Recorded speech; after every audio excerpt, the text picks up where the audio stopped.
Hello all, my name is Krish Naik and welcome to my YouTube channel. So guys, in this specific video, we are going to see about this amazing Python package which is called as Mito that actually helps your most of the data science task very much easier and very much faster.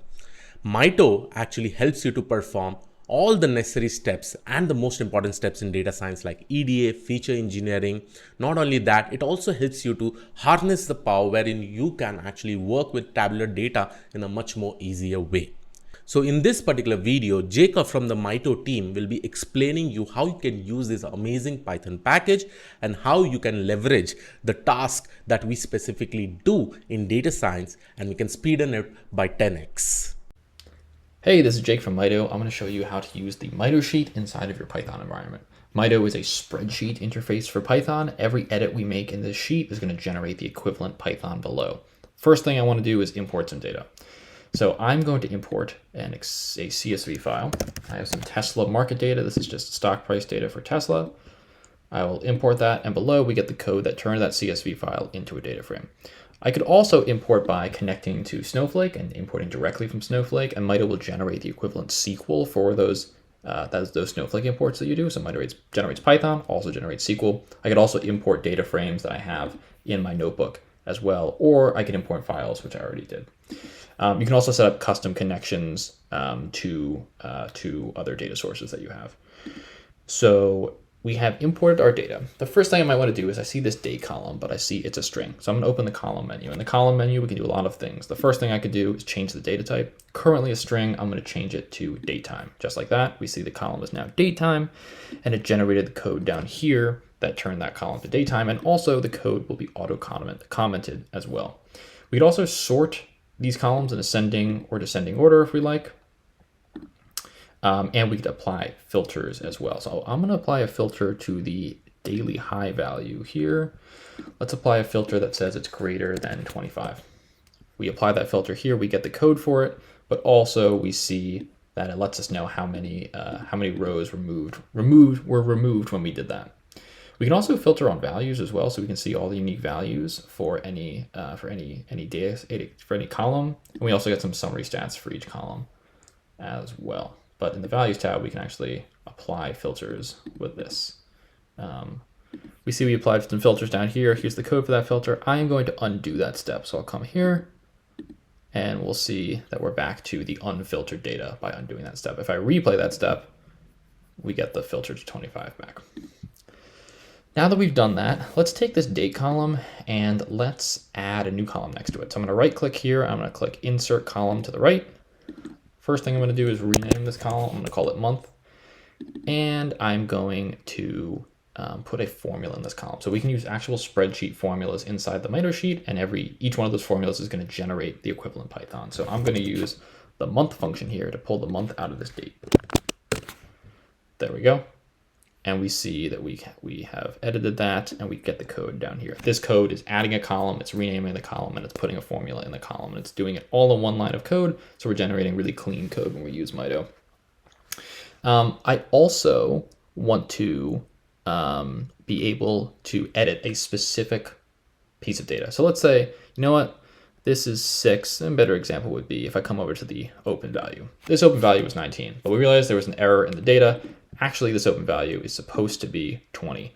So I can change it such that I'm editing only the specific cell and not the full data set. I'll do that, and we see now it's 20, and we get the code for that down here.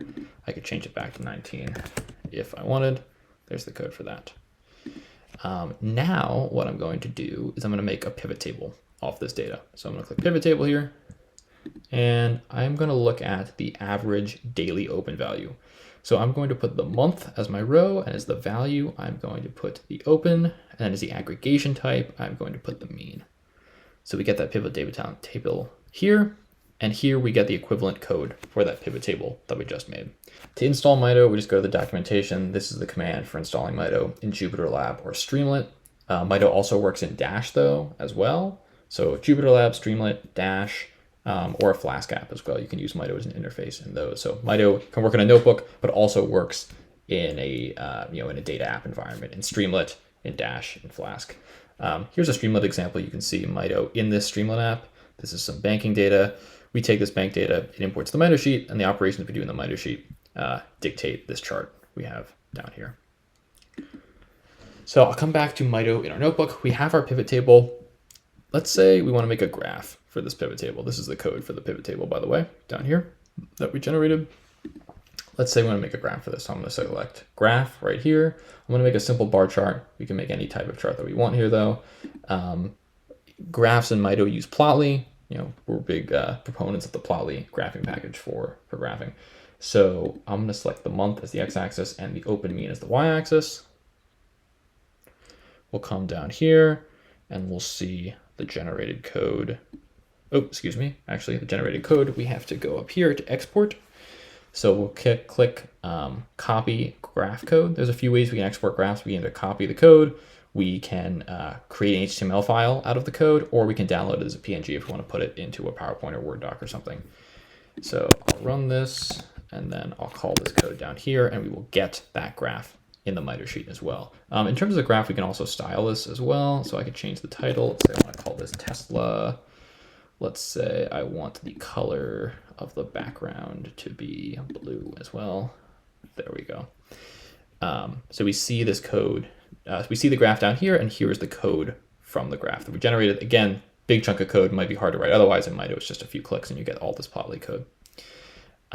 So we'll go back here. The last few things I just want to show are just some formatting. So let's say I want to format this data frame to make it a little more presentation ready. We can actually use table formatting here to make it look good. We could also do conditional formatting. I won't have time to set up much here, but we could set up as many rules as we wanted about values. Let's say month column, if it equals 7, so this is all the July values, we could change the text color to green. See that? So we can set up conditional formatting inside of our sheet as well. And all the code for that will be generated down here. Again, formatting code, not fun to write in Python. In Mito, it's just a few clicks and you get all of that.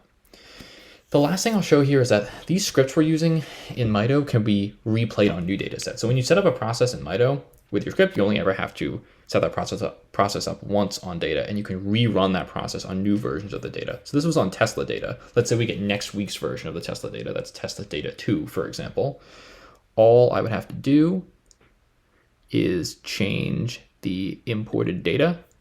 So this would be Tesla data, and I could replace this with Tesla data 2. Click change imports, and Mito will rerun that process. So this is the reran process on the new data. Now we've seen a variety of the things we can do in Mito. There are some small things we don't really have much time to go into, like filling missing values we can do. We can remove duplicates. We can rename any of the columns we want. We can do text to column separations, all like this, and all of this will generate the equivalent Python below. But at a high level, Mito is a great way to work with your data. Merging is one thing I didn't mention. For example, we can do merges, joins, concatenates, anti-merges if we want, joining multiple different data sets together. And again, all that will be generated and all that code will be generated down here. But Mito is a great way to interface with Python, especially if you have a spreadsheet experience, if you're trying to transition spreadsheet users to Python. It's a really fast way to work with data in Python. We also have some AI features that we didn't get into today, but maybe we'll cover that on a follow-up video. But yeah, I appreciate you tuning in and learning about Mito. Any questions, go to our documentation or please reach out. And always happy to work with people who are getting some value out of Mito. So appreciate it. Have a great day.